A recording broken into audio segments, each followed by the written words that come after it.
কথা ঠিক কিনা? আমি পরিসংখ্যান দিতেছি, দলিল দিলে আমরা কোনো শেষ নাই, দলিলের কোনো অভাব নাই।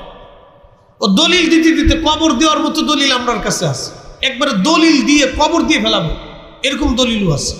আচ্ছা বাদ দেন, দলিল অনেকে বুঝে না। শাহজালাল রহমতুল্লাহ আসছে কি আসমান থেকে? কোথার থেকে এসে? ইয়ামান থেকে।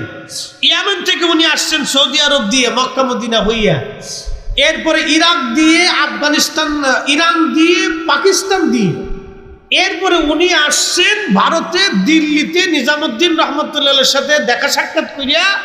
ওনার মামা সাইদ আহমদ কবির রহমতুল্লাহ আলাইহি আওলাদ রসুল ছিলেন, নবীর বংশের আওলাদ ছিলেন, সরাসরি রসুলের রক্ত।